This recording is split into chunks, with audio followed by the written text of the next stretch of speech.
Hello, everyone, and welcome to episode 28 of the North Star podcast. Today, we got Carter Loewen on the podcast, pro baseball player, and his journey has been pretty crazy, man. He's gone through a lot. Me and Carter have actually been known each other for a long time. We played together. I've seen Carter go through his journey through baseball at a young age all the way to where he is now. So I want him to talk a little bit about himself and where he's at now, and then we'll go from there. So Carter, thanks for coming on, buddy. Thanks for having me, Appreciate Jim. it, man. Glad to be here. I just want you to start off kind of like where you're at now, and obviously we'll kind of get into the nitty gritty of like how far you've come and the things that you've been able to achieve, and obviously the ups and downs that you've gone through, and just start off from there, man. I played baseball for the Cardinals, junior and senior through high school, and I got seen by University of Hawaii, which was a pretty cool opportunity. And I'll get to the story about Hawaii later because there's that 4 years is filled with a lot of stuff. But I went to Hawaii, and then during COVID, I got picked up by the Padres, or I chose the Padres as a free agent, and so I signed with the Padres, and that's been a journey itself, like ups and downs, highs and lows, whatever. Yeah. And this is my second full year of pitching, actually, because I was injured a lot, and we'll talk about that later. But I've been really blessed with the opportunities and the places that I've been and the people that I've met. It's been, I'm going to look back at this and I'm going to be like, wow, that was really cool. Do you, looking back to all the time you've played baseball for all the years, has there been like any part or of your journey pre-university or pre-pro that has like really stood out to you as like something that you really were fortunate that you got to be part of playing baseball? Well, I'll say this. My dad gave me a lot of opportunity to improve, and he'd work a full day at a welding shop, like on his feet doing hard, grindy work, and then come home and throw batting practice to me because I was so giddy to go hit batting practice, right? And I don't think I would have gotten anywhere without him. And so the opportunity to pitch to my dad in the front yard, or to go down to the local elementary school and hit batting practice with him throwing, like that's something not a lot of people got. Yeah. And I think that really helps my love of the game, first of all, and propel me to the next level and want to get to the next level and kind of do it for him because he kind of lives vicariously through me. And I love that about our relationship.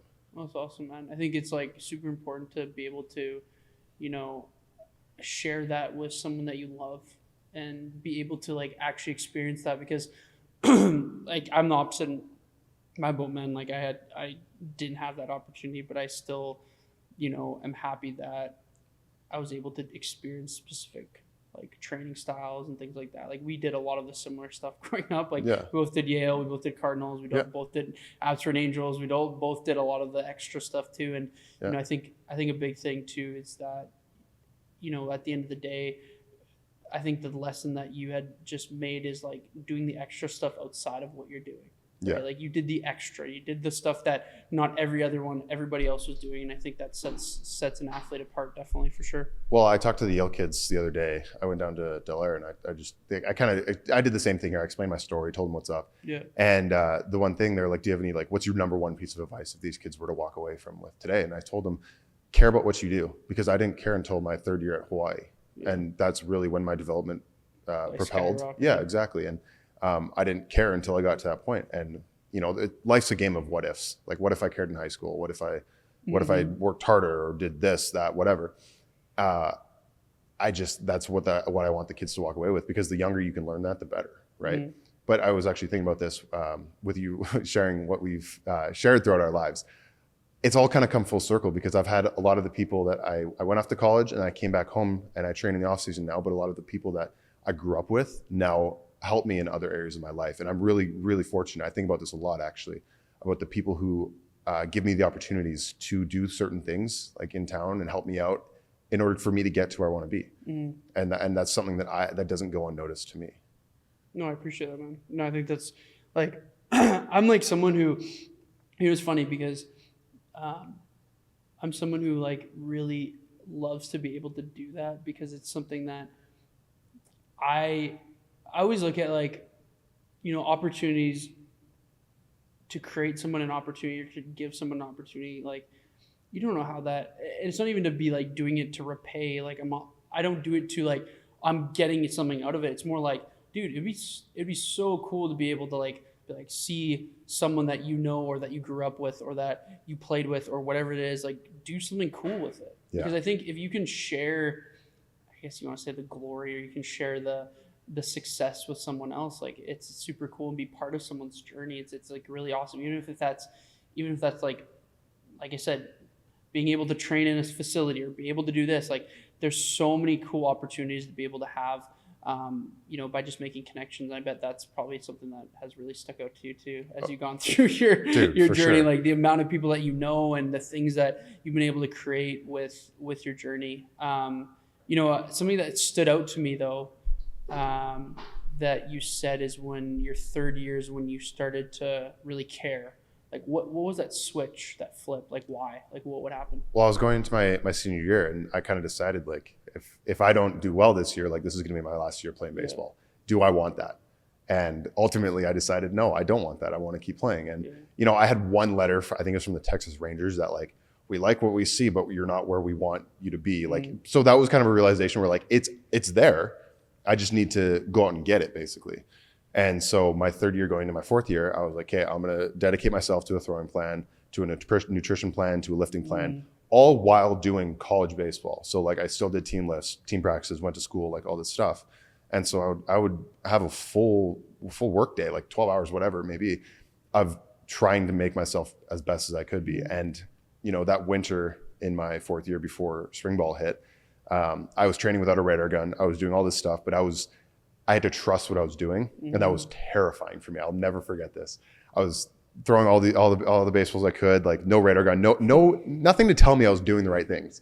And I get to spring ball, and I tell my buddy, hey, if it looks like I'm throwing hard in warm-ups, like take a video, because I got the radar gun back behind home plate, right? So I get into the game, warm up, and I'm like warming up with like 89, 90, 91. Like I'm throwing harder than I really ever have. And so he takes his phone out, and my first pitch is 93. I've never hit 93 in my life. And so this was after training with no radar, no numbers on my name, 93 first pitch. And it's like, the video's hilarious. Like you can hear the guys like, oh, yo, like all this stuff. And that was the realization, like it's paying off. What I'm doing works. Yeah. And so I was like, okay, I'm going to stick with this. I'm going to do this as to a T as I can. And I'm going to get the most that I can out of it. And, I ended up hitting 95 my senior year. Unfortunately, COVID happened. So I never got to play that full year. But I got to play at Vanderbilt University. I got to close out a game, and then I got walked off on Sunday. So I had an up and I had a down. But the senior year was really cool because then I got to come home. I got to train. I stuck with the program, stuck with what I was doing, except this time I had numbers. And I think I jumped another 4 miles an hour with doing what I was doing. And then I got to the Padres, and I kept going up. So it's been a wild journey. So what do you like? Let's talk about speed and stuff. Like, what do you sit right now usually? Like, what's your kind of goal coming up into this year? I mean, everybody wants to hit 100. Yeah, hitting triple digits is super cool. But like realistically, if that's something I want to do, and I don't see why I can't do it. Yeah. But like the hardest pitch I throw is like 97.4. So there's work to be done, but it's there. Yeah. And now that I'm healthy, I have a healthy arm, like healthy body. I don't see no reason why I can't do that. Obviously, velocity is not the only thing I'm working on. Like, for sure. Working on command, working on like getting guys out, attacking guys. Like that's kind of a big focus for me this offseason, to eliminate the walks. And so that's where my mind's at right now. What's I think it'd be cool for you to chat a little bit difference between hitting a number versus sitting at a number. Yeah. Because I think like when you see 100 miles, it's like, you're not sitting there always at 100 miles, right? So like what's the difference between kind of sitting at a specific speed but also then hitting a number, and how do you find that changes miles per hour specific on the individual? Well, like, you go on Instagram and you see the MLB like, oh, so-and-so hit 104. Guys aren't doing that every night. Like that's their peak, that's their ceiling, right? Guys, like you have ups and downs. And this is what I've realized. I can't sit 97 every game. Like last year I couldn't, because the way that it works, like you're going to have bad days. Yeah, for sure. You're going to feel worse. 100%. You're going to all this stuff. But like sitting a certain number, I always try to have a high floor. That's my focus. Like a ceiling is a ceiling, but a floor is where you sit. And that's like that's my baseline basically. So my floor is 95. And so if I throw a pitch and I look up and it's not 95, it's like, okay, I got to step on the gas a little bit. Like, let's figure it out. So I'd rather have a high floor than a high ceiling. What do you, and when it comes down to throwing hard, I think a lot of people think obviously arm strength is super important, but what do you find that's lacking in someone if they can't throw hard? I think it would be explosiveness. I think it's very underdeveloped. It's getting there, but coming up when I was in high school and we were in high school and stuff, it was all about getting big, like lift as much weight you can, but guys need to train explosiveness as well as that. So you need to have a strong base, but you need to learn how to move quickly and move fast down the mound and generate force into that baseball from your foot up, basically. And so that's how I view throwing hard.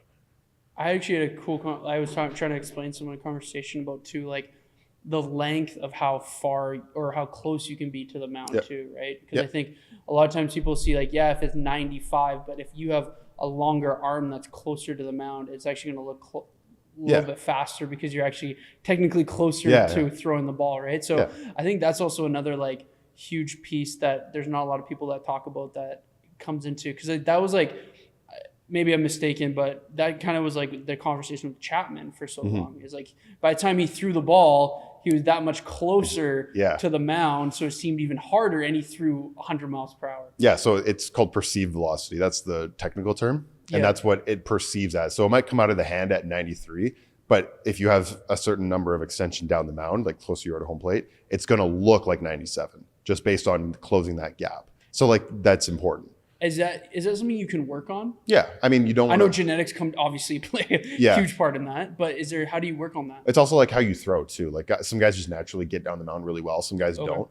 And it's a lot of technical stuff actually, but you can work on it. You just don't want to go over that, and then you're jumping down the mound pretty much. And you don't want to be jumping down the mound. Because it just reduces. Well, then you can't create force into the ground if you're jumping, right? You need to have at least one foot on the ground.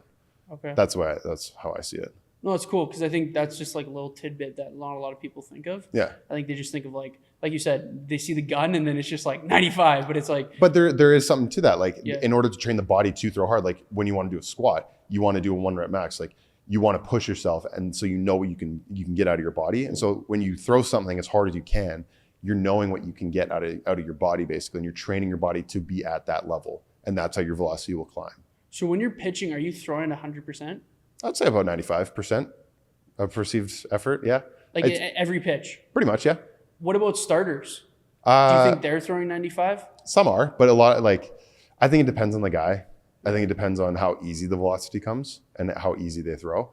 Like me, I'm a guy, I need to be 100%. Like I need to be dripping sweat by the time I'm done, gas. Like I'm giving everything out there. Some guys just have it easy and they just flick 97. Yeah. It's just genetics and God-gifted talent. Yeah. Well, and you've had injuries with your elbow and stuff like that too. Like talk me through that and like how that's changed since you've had the injury, but also now that you've been more recovered. Well, I had shoulder surgery in 17 when I got to Hawaii, and my shoulder was like blown up by the time I got to school. And so I had surgery then, and they did the best they could with the rehab. It was I wasn't really written off, but it was like they're going to focus on other players, the guys who were actually playing basically. Yeah. And so it took me longer than normal to get back from shoulder rehab. And so it took me about 2.5, 3 years to get fully back from that. And that's when I hit 95. So when I was actually feeling good, like I throw hard. And then I got to pro ball, and 6 months into my pro ball career, I blew up my elbow. And so my UCL went just peace out, and I had to get Tommy John. And that rehab is like, it's pretty easy. Or I wouldn't say easy, but it's pretty like cut and straight. Like you're doing this day, at 3 months you're doing this, at 6 months you're throwing. Like it's very like that. And so I didn't really have a huge trouble with that, but it was more the monotonous task of going in every day. And you're basically doing it feels like the same thing for 12 months straight. That's where I struggled. And so I'm glad I got through that. And, I learned a lot. I made a lot of good friends in rehab. We had 6 guys in rehab at the same time with Tommy John, who blew out within a 2-month span. And so we all got kind of close. And that's a part of my life that I am grateful for it, because I met a lot of good people in that situation. And what do they say about your shoulder and your elbow now? Oh, it's tip-top shape. Is it because of the surgeries and things like that? I mean, yeah, when you fix things that are broken, things kind of get stronger. And it's a lot of, like there's a huge difference in throwing without pain. Like Yeah, like 100%. doing anything without pain. Yeah, for sure. You're free to like give effort and do it as hard as you want, and so that gives me the freedom. Do you okay, so let's go back because we talk about elbow, shoulder, that's a pretty common injury in baseball. Do you think, and I don't want it to this question to be like anything you regret, but do you think there could have been some things that are more preventative, and if there are, what are some preventative things that you would give advice to someone that's younger going up into wanting to throw hard and preventive stuff to not maybe have those surgeries? I think with the shoulder, it was probably like if I got more into the weight room a little bit more, if I dialed in like my baseball career earlier, it would have been, I don't know if it would have been the same. But I have always felt that was inevitable. And that was just, it was just bad luck, bad genetics that I had a bum shoulder with my elbows. But that's the thing with my elbow, I did everything I could to be the best athlete I could. And I still blew out. And so people always ask me, hey, do you think UCL is an issue of like guys overthrowing, doing this, doing that? I think it's a flip of a coin, honestly. You have guys who go 20 years of big league career and they don't blow out. But then you have guys like me and guys who blow out very early in their career. Like, And then never blow it again. yeah, and then they're fine. Like Yeah. it's you're flipping a coin basically, and it's just the way baseball is. I think that's my personal opinion. What do you think the impact of weighted ball training and throwing is on the sport for pitching? Do you think it's necessary? Do you think it's injury prevention? Like, what is your insight and look on it from being part of it? I'm kind of split down the middle. I don't think that's the sole reason why guys get injured, but I also think it's helpful in guys staying healthy because like during the season, almost everybody throws plyo balls, weighted balls of some sort. Like guys, like what's the difference between throwing a football, right? Like a football's a weighted ball, right? Or like a softball, it's a bigger ball. And so you think about it in that context, and it kind of like, it makes a little more sense where like maybe they're not the issue. But also, again, if you just look at the data from like early 2000s, like guys weren't throwing as hard and guys weren't throwing plyo balls really. Guys throw harder now and they throw plyo balls. So like it's a correlation type of thing, I think. Do you think, like, what's your take on throwing every day or throwing to make sure that your volume is more than what you'd go and throw on the mound? Like if you were going to go play. So for example, you have your day-to-day things. Are you throwing every day? Are you not throwing every day? What does that look basis off of, the volume that you're doing when it comes to throws? Are you talking about in season or like off season? Yeah, just both. Like in season and off season. Because I think like the argument that I always hear is either there's, someone who's, if you want to throw 80 pitches and you're only throwing 60 pitches, do you find that you should be throwing 100 pitches to be able to sustain 80? Like, what's your take on all that? I think you need to be built up to a certain extent. So you can't just go from 0 to 80 pitches in a week, right? So like I think there's a build-up process, and like the Padres have it down. Like pro baseball has it down, not just the Padres. Everybody knows like the process of how to build guys up. And in the off season, you kind of learn how to build yourself up. Like if you take this amount of time down, you need this amount of time to build back up. Like especially going through injuries, you learn that. But like in season, we play like say 135 games or something like that, 136. I'm throwing probably 130 days before the game every day, and that's just how it is with my arm. Like I need to play catch. But you're not throwing that many in a game. Well, no, I think the max I throw in a game is like 30 or whatever. It's nothing crazy. But then as a reliever, you got to be ready to go the next day. Yeah. And so, but out of those 136 games, I'm probably touching the mound 90 or 100 days of like 5 or 6 pitches, like 60%, feeling my pitches. Like it's a routine, and that's something that the younger kids kind of they're kind of shocked when I tell them that. They're like, you touch the mound that much, you throw that many bullpens. It's not really a bullpen, but it's also like I am on the slope. I'm feeling the slope. I'm feeling gravity. I'm getting this. That's my prep work. Yeah. Right. So going in now, like this season coming up for you, like what's your goal? I guess take me through what an off season and then in season will look like, but also to take me through like what this year or what these goals are going to look like for you. Well, I think my main goal is command the baseball better in baseball sense. Physically, like. What do you mean by like for people that don't? Okay, well, command the baseball, like walk less guys. Okay. And to me, walks are a result of being afraid of contact. That's the simplest way that I put it. That's why I get frustrated with walks, because it's like, man, you're being scared of getting hit. Like, don't be scared. And that's baseball. But walk less guys, stay healthy again. Like, that's the best ability is availability. Yeah. It's cheesy, but I love it. And those are kind of my two main things. Like, and everything else will follow suit. Like, my physicality is totally fine. Like, I don't need to keep working on strength. Like, I got a good base. I'm like, my explosive numbers are good. So everything's solid coming up to the season. I just need to work on those kind of two things, and I think everything else will snowball. Okay, and then so to work on that, what does that look like for you in the off season? A lot of constraint work and a lot of specific throwing with intention. So like if I'm throwing something, focus on throwing it to a target, or like make that constraint as small as you can and try to do it like that, right? And then also keep track of how many times I do it. So if I do it out of 10 times, if I do it 5 times, so that's 50%, that's not good enough. If I do it 7 out of 10, okay, now it's getting somewhere.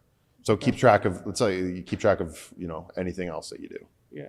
So. Does that mean like specific situations, like if you're in certain counts, what to do in specific counts and stuff like that? Could be something like that, or it could be like off speed in zone, or like ball to strike pitches or strike the ball pitches, like stuff like that.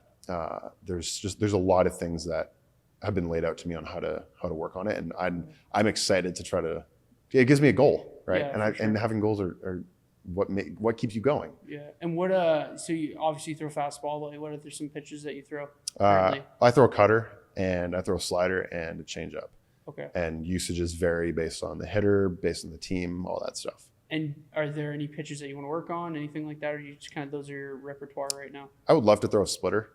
I feel like that's coming. Like that's a really I've seen a lot more like footage, but also people having the conversation. A lot more guys are throwing it. Yeah, I think it's a very good pitch, and I think if you can get it down and figure it out, I think that's a really, really good weapon to have. And I don't really like my changeup that much. So like for the people that don't know, a changeup, it runs, as I'm a righty, it runs to the right, and it's a little bit slower than a fastball. A splitter is just slower, and it dives more, basically. Drops a little bit more. Yeah, it drops down a little bit more. So that's the best way I can describe it. And so you miss a lot more bats with it. You get a lot of swings and misses with it. And so if you can figure it out, like it's awesome. But if you can't, then it's frustrating. And so that's also another one of my kind of goals this offseason, is to figure out a splitter, figure out if I can do it, and kind of add that into my arsenal. What's the percentage of pitches that you throw fastball versus off speed? I think last year I threw around 53% fastballs and like 18% cutters. And then I barely threw changeups, and I only threw sliders in strikeout counts. So like 2 strike counts, really. So those are really my usages. And I mean, you can look up anybody's usages online. Yeah. It's super open information. What about the when it comes down to like when you pick a specific pitch to throw at a batter, or a situation, is this coming always from your catcher? Do you have the choice? Like, how do you guys communicate? I think it would be cool for you to talk about how's your relationship with the catcher, but also to what your approach is when you know a specific batter is coming up. Relationship with the catcher is really important.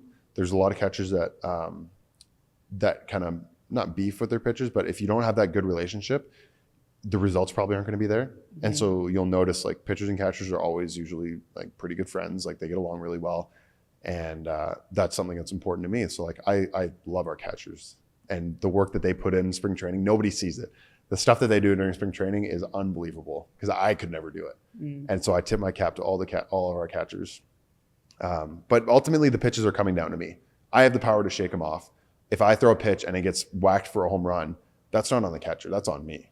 And it's a personal pet peeve of mine when guys blame the catcher for, oh, you shouldn't have called that pitch. No, you could have shook. Yeah. Right. And I got told that a few years ago in my career, but it's on you as a pitcher to shake if you don't like it or if you don't feel comfortable. But yeah, it's interesting, the dynamic to see between pitchers and catchers. So how does the catcher decide is he getting it relayed from the coach? Like what's, because I know now there's the if you can explain that a little bit, the pitch comm. Yeah. So how does that all work? Like I don't really understand that. So the catchers have a little, it's like a dial on their shin pad. Yeah. They cover it with their gloves so nobody can see what they're pressing, but it has a location and a pitch. And so they'll press the location and the pitch, and then it'll get relayed to the pitcher's pitch comm in his hat, right? And that it has a little stereo in it that says it into your ear, and it's like fastball up, slider away, you know. And so that's how you get it as a pitcher from PitchCom. It's really cool. I got to use it in spring training. Did you? It was sick. Yeah. You're like, what the? Because you guys don't use it in AAA does. AAA does, but AA and below, no. And so we're stuck with doing the signs. Yeah. And if it's nighttime and the shadows are bad, like I can't see jack when I'm pitching, and so I can't do the finger signs. So I have to do the taps. I have to do the taps with the catcher because I can't see. Yeah. Right. And so there's been 1 or 2 times where I've crossed out my catcher, and it's not very fun. And they're like, what the heck? well, yeah, and I When they're expecting a slider and you throw a 95-mile-per-hour fastball. well, I'll say this: I bought him a case of beer after because I felt really bad. But it happens. Like that's baseball. for sure, it's part of the game. Yeah. Right. So kind of going back, is it the catcher that's making the decision to first, or is it the coach? Like, how does that all? So the catcher does all of his research before the game. We have a catcher in our organization. Actually, he studies the umpire's strike zone. Oh, that's cool. So he knows what pitches he can get and what pitches he can't. So like what pitches he's going to work on during the game. It's wicked. But they do all the homework on the starting pitcher, and they know the bullpen, so they know what pitches we throw, what are our strong suits, what we kind of stay away That's from. a lot, man, to remember. They're geniuses. That's crazy. They're super smart. And in the big league level, it's even more. And so the catchers know all that going into the game, and they're calling the game. Like it's their game to call unless the pitcher shakes them, Do you think that's the hardest position in the game? Yeah, I think so. Catcher, in the big league level, you play 162 games behind home plate. That is unreal. Yeah. Just the stress on your body. Man. Yeah. Well, and usually like catcher, and not all catchers, but most catchers not the best at hitting. Oh, because their focus is on the prep work and everything. And I don't think people understand that. No. Like that's it's hard to probably for them to even get batting practice sometimes. Oh, it is for sure, because you got to go catch pens, you got to go catch the game, like you got to do all this other stuff before hitting. So hitting really comes last for those guys. Well, and especially if a guy's hitting really well and he's a catcher, like that says a lot about him. Yeah, it does. Yeah. And he's a good catcher. That's crazy, right? Yep. Well, that's cool, man. Okay, so now I just want to kind of talk to you a little bit about we talked about currently like goals and things like that, but I also want to touch a little bit about your journey in Hawaii and how that shift from high school to Hawaii and then Hawaii to pro, and how that kind of all happened and how it made you really rethink about the game. I'll say this: I came out of high school and the Blue Jays took me as a kind of this. It was like a, hey, we're going to pick a Canadian kid. Like it was like what round? I was 4th last pick in 2016. Okay. Yeah. Okay. 1-2. And they're like, hey, like you're a Canadian kid with the Blue Jays. Like here's an offer. They didn't even give me money. They just said, we're just going to pick you because it's cool to hear your name called on TV. And so they did that. But I was obviously a skinny kid. My shoulder was hurting, and I was like, I would get eaten alive in pro ball if I went right now. And so I decided to go to college. And I kind of did get eaten up even in college. I was skinny, like I was pipsqueak in college. Like you start from zero when you go to a Div 1 school, and I had to work my way up. And as you get older, you kind of fill that role of being a leader, kind of, and ushering in those younger guys. And by my 4th year, like I was physical, I was mentally there, like I was solid, and I was ready for the next step. And I can tell when I was ready for the next step, and that's why I felt comfortable accepting an offer from a pro team. So so I'm gonna go back. I want to go back to Hawaii, but so how crazy do you think it is when a guy from in high school goes straight to the MLB? It's either how like you did the college route, but like is it like people don't fathom how hard that actually is to go from high school to play? It's such a big jump. Like even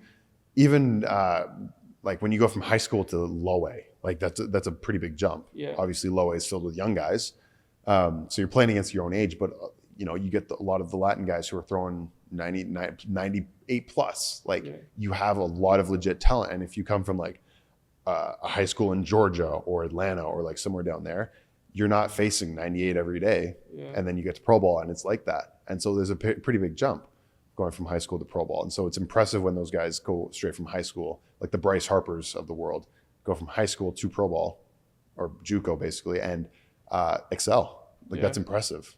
Well, and that's like, because there's some young guys that have like now that are, there was a, because I think even Juan Soto is like, Yeah. I think he's 25 or something. Did you hear the story about Juan Soto when he got to Double A? I mean, the manager said something about him getting a bed, and Juan Soto goes, "No, I'm just gonna get a blow-up mattress. I'm not gonna be here for very long." And he was only there for like a week and a half, and he got called up. It's a crazy story. But he was like what, 19 probably? Yeah, Like yeah, that's just, but that to me is like nuts. yeah, Like that's just like, because I think of even like when my last year of high school baseball, thinking of going and stepping into pro, like that's like to fathom that, and I don't Yeah. think people understand. Like that's just nuts. yeah, Like you have to be like, that's, fathom that is like, you have to be insane. yeah. Well, when you look at Paul Skeens, obviously he went to LSU, Yeah, developed physical, but there's a reason why they stuck him in Double A right away. It's because like the low A and the high A is kind of, that's technically your college when you're coming out as a high school kid. So those are your development years, whatever. But guys that are coming straight from college and are more developed, they're not going to waste their time with those levels, Yeah. right? So So that's why double A right away. that's why you see the guys going straight there. Oh, Yeah. that makes sense. Okay, so now we go transition high school, Hawaii. Your first year, you know, obviously you are coming from high school, so it's a little bit tough. Now you're going into your third, fourth year. Like, what changed physically for you? Do you feel like you, just because you were in the gym more, you were eating more? Like, what do you feel like really stood out for you in those last 2 years? Well, I was tracking everything that I ate, and I was like keeping track of my calories, my protein, carbs, fats, all this stuff. Like, as you know, like it's a task. You know, Yeah. it's a lot of work, and so I was doing that, and then like I said before, doing so much during the day that it allowed me to grow, and I had everything to help me grow, like the sleep, the nutrition, everything helped me.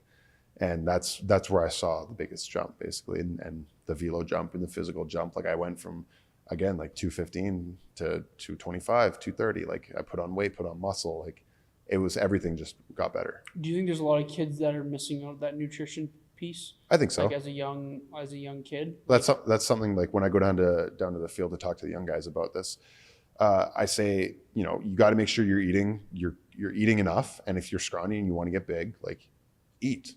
Like Yeah. that's literally, it's the lowest hanging fruit. Eat and drink water, and Yeah. those are the two lowest hanging fruits in my book, and those are super easy to take care of. And you know, if mom and dad aren't cooking enough, then you know, make yourself a peanut butter and jelly sandwich. It's Yeah. 3 or 4 times a day. Yeah. Like that's what you got to do. Yeah, I had a conversation with another guy about, like, honestly, like if you are someone who's a little bit small, like if you have to get paid to eat, like if you really fathom and understand that, like that's, Yeah. you know, like if your goal is to get, let's say, 25 pounds heavier, and you're getting paid and you have to eat, like that's probably in the best position. Like, Yeah. in all honesty, right? Yeah. It would suck to not do that and then not get the opportunities just because you decided, like, oh, you know, I'm good at this, but imagine if I was now this. Yeah, when you put it that way, that's a really interesting concept. Like we get paid to take care of our bodies, and that's our job, right? But like high school, you don't get paid. You obviously don't get paid for that. Yeah. So why should you care? Basically, that's like kind of the mindset. Well, and that's exactly like what I think really changes how far you can go and how much better you can get in high school is if, you know, you look at it as like, okay, yeah, I'm not getting paid to do this, but what will this do for me to be able to actually then step in? Because I'm going to guess too, you probably would have loved to step into your first year of university 25, 30 pounds heavier. Yeah, that would have made life so much easier, Right? Like, and then I would have had a better presence, right? And baseball is all about presence. When a bigger guy steps on the field, you know it, Yeah. right? Yeah, I totally agree with you there. Like, and like, how do you, as a high school kid, how do you get from that mindset to like, okay, I'm not, like, I want to get paid to do baseball. Yeah. I want to get paid to play a game. How do I get there? Like, even though I'm not getting paid right now, like it's going to make things a lot easier down the road. Cause then once you have that base, once you're a little bit bigger, you have that speed and everything. It's a lot easier to keep it than to get it, right? Well, I think like I said, I really think that differs, like how, again, we're not saying like you're going to go eat and then all of a sudden make the big leagues, but what are the things that are you going to do that the other kids are not doing? Yeah. Right. Because it's as the pool, as you go further into the game, the pool gets smaller and smaller. Yeah. Guys get better and better the closer you get to the last stage. Yeah. Right. So. Yeah. It's like when I say to the kids, like, what can you do to be weird? Basically, I do a whole bunch of weird stuff in the gym. Yeah. Like I do weird stuff all the time, but it works for me. Right. And so like if somebody's doing something that you might laugh at or think, oh, that's kind of weird, maybe think like, oh, maybe he's got something there. Maybe there's something to it. Like have an open mind about those things. Yeah. And that's kind of what happened in college. Like my mind opened up to like different types of training. Like this looks really stupid, but I'm going to do it anyway because I trust that it's going to help me. And it did. Yeah. Well, and I think that's that's a hard thing that I've had, have conversations with the younger athletes about, nutrition. It's like you said, it's like, why should you care? And I think a lot of times the kids that really start to focus on that really understand that it's not just about you being good at baseball. It's about how can you stay healthy? Yeah. Like how can you actually stay? Because if you're someone who's always getting injured, right? And like you said, what would you say again? You said something about the quote you said. You're like availability. Oh, is the best ability. Yeah. So it's like, if you're always injured because you're not taking care of your body, well, it's like, that's not going to really help you. But if you're able to stay consistent and be healthy and work and play and have stats and have this, like that's going to take you so much further. Exactly. Yeah. Right? And I remember a conversation that we had, I can't remember the exact wordage of it, but it was like a triangle of like, you can have longevity. Yes. You know what I'm talking about? Yeah. And that's something that's always kind of stuck with me. Like I think about that a lot actually. Yeah, it's like it would be longevity. You have your like more physical goal, which is fat loss or whatever. Yeah. And then you have more of your performance and where do you stand on that triangle? Yeah. If you had to put a circle, where do you stand, right? And a lot of times what happens is, you might want to look like a bodybuilder, like your physical goal, but is that actually going to help your performance? And is that going to really help your longevity? Exactly. Right? Like, because I think a lot of guys, like, they're like, I want to look like shredded and sick. And then I'm like, but you want to play baseball. Like, you don't want to be like 5% body fat. And unless you're genetically, like you just hold 5% body fat, but like if you are trying to get super shredded, that's going to drop your performance drastically. It's going to put you at risk for injuries, like all this stuff. Like, 100%. That was such an eye-opening conversation when we had that. And it made me think like, okay, like it's okay to look like, it's okay to have a little bit of body fat. Like that's going to protect me during the season. It's going to make me like last. And would you know it? I've been healthy the past 2 years. Yeah. Right. Well, and I think that's a big piece that's where what's funny is I do this now. And even when I was in college, I didn't play long, but I didn't know this yet, but I was because I dealt with being a little bit heavier, I always wanted to be like leaner and look better. And that's where it really shifted with me, is that the year that I decided to just care about what I looked and not cared about my performance, I tore my meniscus. And like that but then the next year there's that block, right? And that's why like I'm happy I've gone through that, because now I can teach people and be like, hey, like if you're an athlete, man, like your job is to perform at the end of the day. You're getting paid to perform. Yeah. Literally at the end of the day, like if if you're not performing well, you're going to get sent down, or you're not going to get paid, or you're not going to get a contract. Like your goal is to be the best at your craft. Yep. Right. So it's one thing to really understand, but I think it's cool that actually, it's funny that you remembered that conversation. That's cool. I like hearing that stuff, because sometimes like I talk to people all day, man. So like sometimes the conversations I have, not that I don't remember them, but it's just more of, it makes me think like, oh yeah, I haven't chatted about that in a while. Yeah. Or, I haven't talked to about this person. So, but yeah, going back to your third, fourth year, going into pro, how was that transition for you? Like what changed from, being at the University of Hawaii and then going to pro? Like what was the shift? Was there a big like, oh wow, this is way different? Or was it kind of like, oh, you know what, I prepared myself enough in that university year? I think I prepared myself enough to have a good transition into pro ball. And it wasn't a huge shock for me when I got there. Like I got sent straight to high A, and so I skipped low A because I was a little bit older. And it was like just facing college guys. And funny enough, like I look back at those lineups that I had in 21 that I faced, and there was a lot of big leaguers in those lineups that are playing like on the Guardians now, like in the big leagues. Like a lot of those guys took 2-3 years to get to the big leagues, and now they're up there. So it's cool to look back at that, and everybody has their own kind of journey. Yeah. Right. What do you think really sets? Do you think there's a little bit of luck of making the big leagues too? I think is there? Yeah. Is there connect? Like, how would that work? I know there's always a little bit of politics with anything, but how do you think that changes for you getting to that level? Because you just said you face some guys that are playing in the pros now, but not all those guys are playing at that pro level. So what really like factors into that? I think a lot of it's like the type of development you have and the type of coaching you have. I always say there's going to be one coach in your life that's really going to impact you, and that's the guy that's basically going to change your career, change your life. Like I'm still a believer in that, and I think those guys probably found that, or they were in the right spot at the right time, right organization at the right time, and a spot opened up, and they were performing well, and they got that opportunity, and they took it. And I think that's what it comes down to. And you look at guys like Cade Smith from Abbotsford, like he had the opportunity to go to the Guardians. He developed. He probably because you played with him, didn't you? Yeah, went to Hawaii with him, grew up with him, Cardinals, whatever. It's cool to see him having success. Like he dominated this year. Yeah. But I look at his route to the big leagues, and he probably had the right coaches in the right places with the Guardians. Yeah. And then a spot opened up on the big league team, and he was pitching well. Like I said. They gave it to him, and I think he struck out 5 out of 6 in his first debut, and that opened the door for him, and he's stuck there ever since. So I think there is some luck, but there's also like skill, right place, right time, all that stuff. Like the opportunity that came up at that time. Yeah. So how does it change? Like your part. If you don't mind chatting about this, the committee that you're part of as well, when it comes to the minor leagues. Yeah. So I'm the minor league union rep for the Padres. Yeah. Every team has a union rep. Okay. And we basically make sure that everything that's going on in the minor leagues is fair and just, and kind of everybody's getting what we think they should be getting. And it took a long time for the minor leaguers to unionize, and I was a part of it. I started at the beginning of rehab, so early 2022. I kind of joined the group, and we grew out from there.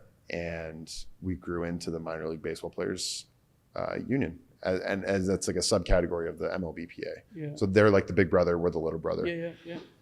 And it's cool to see like us mending and them looking out for us. And if there's anything that ever comes up, like the guys come to me, they say what's up, and it can be completely anonymous, and I will do my best to take care of it with the resources that I have at the union.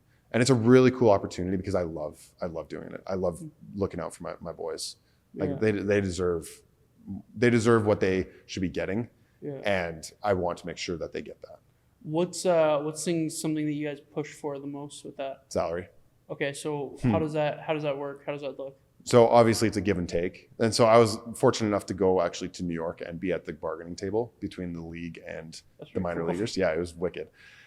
And so I witnessed firsthand like what it was like to see a give and take argument. Like we wanted more salaries, but obviously they don't want to pay more guys. So they took away some jobs necessarily in order for a pay increase. If you look into it, there's more to it. Teams don't carry full rosters anyway, so they didn't necessarily take away jobs. They just had a cap on the limit of rosters, if that makes sense. But salary was a big one, and free housing was a big one. Like guys shouldn't have to worry about leases or paying for Wi-Fi like when they get moved up halfway through the year. Like that's a nightmare situation. So that was another big thing. And then there's like little things like healthcare stuff. There's things like transportation to and from the field. There's a whole slew of things that we tried to get for the guys, and it was long overdue for sure. What was are you allowed to share what the increase was? We 2.5x almost every league or every level. So how does that? So like, can you give me the figures at each level that guys make? So AAA, if you're under your original contract, you make $2,000 biweekly, and high A. I don't know the figures for high, but it was a huge increase on the salaries, and so that was something that was important to us. And does every player get paid the same? If you're under your original contract, yes, and your contract lasts 6 years from the time you sign it. Okay. Six or seven. I can't remember the exact number. So you signed yours 2 years ago? In 2020. So I play through this next season. I play through the season after that, and then that December or November, I'm a free agent. In 2025? 2026. 2026. Okay. I think fall 2026. Okay. So when it comes down, and then that's what you're getting paid, like cap wise, because you've signed that specific contract. Yeah. I don't really know much about the contract stuff, so Yeah. I'm just trying to understand. Yeah.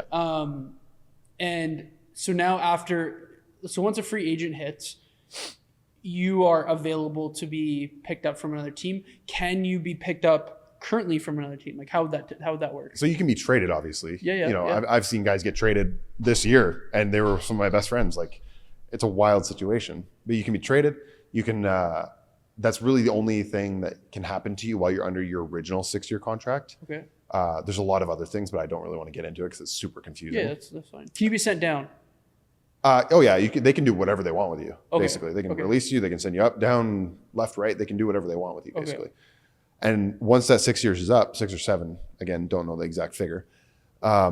You are able to go with any team and sign for. You negotiate your contract. You negotiate your money. You negotiate what stipulations you want in it. If you want a bonus for leading the league in strikeouts, you can get a bonus for that. If you want a hotel room for your wife while you're on the road, you can get that. Like, you can write things in your contract that the team has to abide by, which is every player wants to get to free agency, even big leaguers, because then the real money comes. That's when you get a pick. Yep, that's when you get to pick if you want to go closer to home, if you want to go closer to wherever it may be. It's free agency is the best thing to happen in baseball. Cool. Yeah.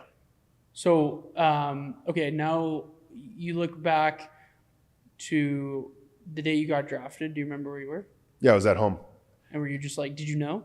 Yeah, because there was a 3-day period. So the MLB draft happened. Yeah. I didn't get picked on TV. And so once the draft ended, there was a 3-day mandatory waiting period for the teams. They couldn't talk to you, like no contact. So once that 3 days was up, it was at 6 o'clock on like a Friday. And I called into work. I'm like, hey, I'm not coming into work. Like, I need to be home for this. And it was 6 o'clock. I woke up at 5:58. And literally as soon as my phone switched to 6 o'clock, my phone rang. It was the Pittsburgh Pirates, and they called me first. I'll never forget that. And they called me first. I think the Mariners called me second. And then I think the Padres were 3 or 4 on the day. And I was kind of waiting for the Padres because I had prior meetings and all this stuff. Like, okay. Kind of wanted the Padres. Yeah. And so the Padres called, and I had the conversation with them. And then we kind of went back and forth. And then by 7 o'clock, I was a Padre. And it was a done deal. And I was in my apartment, and I went and celebrated with my dad, and it was a really cool day. What round did you go again? It was a undrafted free agent. So because of COVID, they limited the draft to 5 rounds. Oh, I didn't know that. Yeah. Instead of, so it was 40. Yeah. COVID happened and it was 5 rounds. Now it's 20. Oh, so they changed it. They cut it anyway, right? And so I was. 40's a lot, man. Yeah. That's a lot of rounds. Yeah. And so I was an undrafted free agent, and so again a free agent. I could have picked where I wanted to go, but I couldn't choose the money because the MLB capped it at $20,000. Oh, whoa. Get that? Yeah. As a signing bonus? As a signing bonus. How is it now? Well, like now, like in the regular draft, you have slot bonuses. So like if you go 1-1, your slot is like 8.8 million. If you go in like the 6th round, your slot might be 400K. But when in 2020, because they wanted to save, I think it was because they wanted to save some money, they capped all the free agents at, you can sign as many as you want, but only for 20,000. Whoa. Yeah. So like some teams signed 1 guy, some teams signed 10. You know, it was all about what they wanted to spend. And so the 20,000 gave the teams freedom to sign if they wanted to sign 10 guys. Yeah. So how many guys got signed, do you know, for the Padres that year? I'm the last undrafted free agent lasting. Really? Yeah, from that class, I believe. Crazy, man. And we traded away 2 of our picks from the actual draft. Yeah. And then our 4th rounder, I think it was, he's 1 level below me still. Okay. So in high A. And yeah, it's wild to see. Like your draft class, you always get really close with. So like I got close with the guys that I came in with, and as you just get to know guys better when you come in. You all share an opportunity together. Oh, that's cool. So yeah. We gotta kind of wrap it up here a little bit in soon, but I think a really cool little thing that you could talk about is your experience with big leaguers. And like the stories that, if there's any, like, even if you tell us 2 stories of like any really cool moments of meeting a big leaguer or playing with one or being part of the team, like I think it'd be really cool for people to hear like a little bit of a cool story. I'll share the one that I had this year, and this is probably one of the coolest things that's happened to me in my career. I got the chance to play with a guy. He's a legend in San Diego because of one home run he hit against Max Scherzer. And it was a grand slam. He was a pitcher. So he came in, this is when pitchers hit. Came into the game, hit a grand slam off Max Scherzer. And the radio announcer's call was, "Welcome to Slam Diego." And that started the whole Slam Diego thing, right? And so that guy who hit the home run, his name was Daniel Camarena. And I actually got to know him a little bit. He had Tommy John, and so I got to know him on the back half of my rehab. And he's one of the most amazing humans I've ever met. Nicest guy, most down to earth. And I love talking to him about that moment. And he shared some things that it was really cool to hear from his perspective, like in front of 45,000 people. Like it was awesome. And so I got to play with him this year in AA, and he wrapped up his career. I think he was like 31 or 32. Yeah. And so he wanted to start on the final game of the season. He started, he went like 4 2/3. And, I got to share a moment of the end of his career with him. And I gave him a big hug in the dugout. And it was really a cool experience because it was somebody that he was kind of a myth when I knew of him. And then I got to meet him, and then I got to know him a little bit, and sharing that hug with him and like saying, "Hey man, like it's been a pleasure watching you." And it was a really cool moment for me. Cool, man. Is there any players that when you had first met them, you were just like, "What the heck? Like this is so cool." Like I know this, but like, was there any like let's say all-star guys that you that you met and you were just like? But then, do you feel like now that after that that you've met these guys, like it's just kind of like they're just another guy? The kids ask me that all the time. They're just humans. Like at first, I was like, "Holy, like that's like so and so." Like I was kind of starstruck, but then now it's like, these are my coworkers. Yeah, that's how I view Isn't it. that weird? Yeah, it totally is. Because you probably like you think of it like watching them on TV your whole life, and you're just like, but now you're like, oh yeah, this is just like it's like if you went to any job, you're just like, yeah, this is my coworker. Like I need to do my job, he needs to do his, and that's how it is.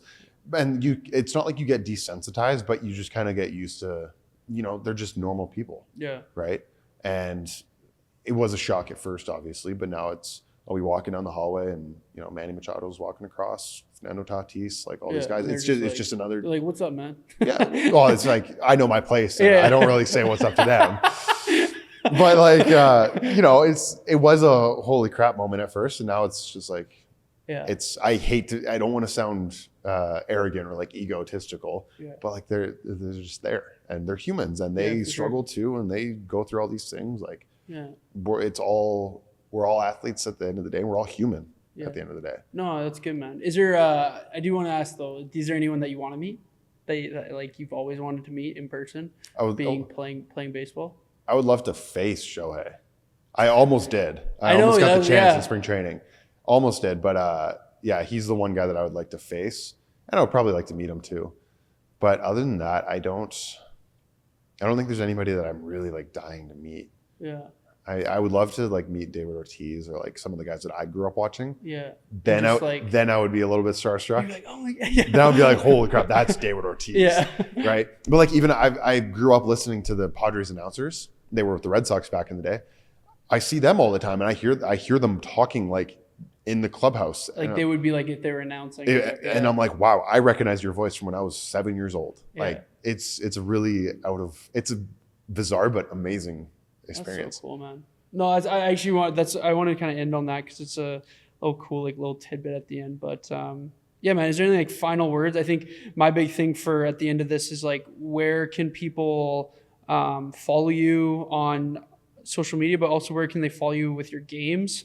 And what does that look like for in season, and when does that start and stuff? So the games there's a minor league baseball app, MILB, and just through the app, I think you need a subscription to watch the games. I don't think it's expensive. Yeah. But you can watch through there. You can find me on Instagram at Carter Loewen. Super simple. Twitter is the same thing, Carter Loewen. Other than that, like, my biggest thing is care about what you do and in life. And I think that will take care of a lot of things. And that's what I've been a big believer in the past little while. Care about what you do. Yeah. So that's what I would end with. Yeah, that's awesome, man. Well, I just wanted to thank you, man, for being part of this. And everyone, thank you for listening to episode 28 of the North Star podcast with Carter Loewen. I hope everyone has a great rest of your day, and thank you so much.